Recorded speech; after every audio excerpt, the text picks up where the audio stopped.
The question on everyone's mind is, will these concessions be enough? Will this make a difference to protesters? Your thoughts? I think it will make a difference to some protesters, and I think it will play well in the wider population that supports the protesters.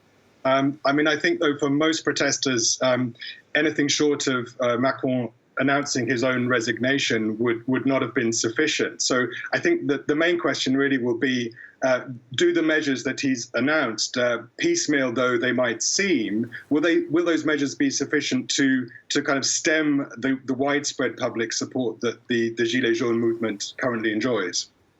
And what did you make of Macron's tone? He seemed to shoulder blame more than many people expected, saying while the violence isn't justified, the anger behind it is. Yeah, he started off on a very firm note. He started off by talking about the violence, and then he proceeded to kind of emote about the situation of what he took to be typical Gilets jaunes. I think the fact is he doesn't really know who typical Gilets jaunes are. I think he still appeared out of touch, despite the rather misty-eyed presentation of himself that was given in that relatively short speech of around 13 minutes. You touched on something that so many people still have questions about. It's not as clear-cut as if you disapprove of Macron, you approve of this yellow vest movement.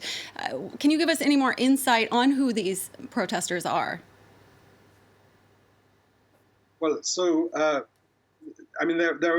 there are numerous different sections of society, but it's predominantly the working poor and the middle classes who are becoming increasingly immiserated, who are looking forward as well to the next generation, looking at the prospects for their children and thinking, well, if things carry on as they are, my children are going to be worse off than I am. So I think it's an association of different people. Obviously, there has also been a certain amount of, if you like, infiltration of some of the street protests, particularly in Paris, by radical groups from the far left and the far right. But that really isn't the mainstay of the movement, and people forget that. Particularly looking from abroad, that the movement is widespread throughout the provinces of France. So while all eyes are focused on the Champs-Élysées and the kind of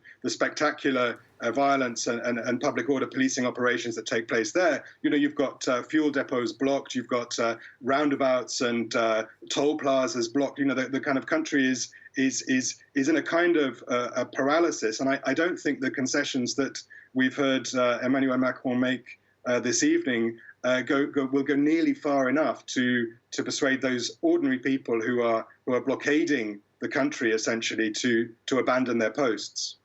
And you're right, there is a big city versus countryside element to this movement. Could these changes that Macron proposed today help make a dent in the idea that his government really only works for the rich and those living in cities? I think it was really interesting in the last part of his speech where he talked about opening a big national debate.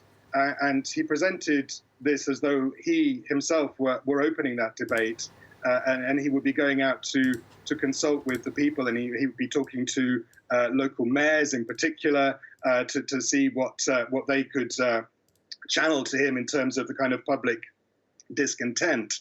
But actually, the debate has already been opened, and it's been opened by the protesters, and it's been opened in a way that he didn't foresee and he didn't choose. So I think it's a bit late in the day to be talking about opening a debate. And I think also the detail was really lacking in that last part.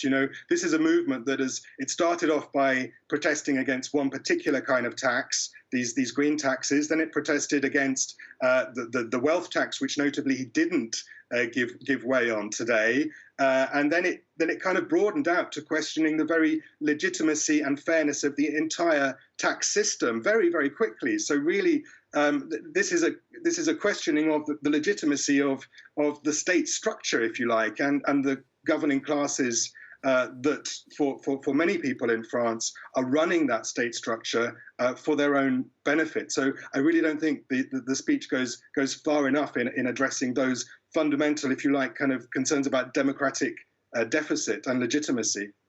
Right. And while he did shoulder some of the blame, he also said these are 40 years of malaise that have come to the surface, insinuating or straight out saying that, this was a long time coming. So what do you think about the timing? Do you think that Macron waited too long to make this speech? It had been 10 days since the nation had heard from him.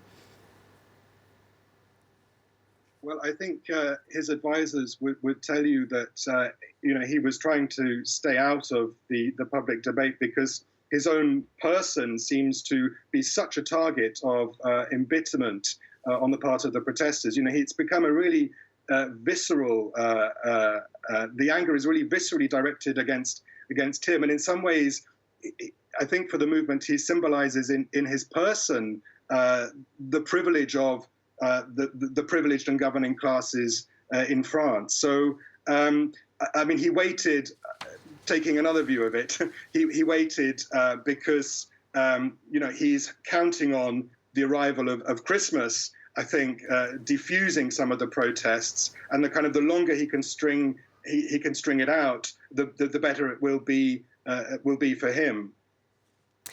Oliver Davis from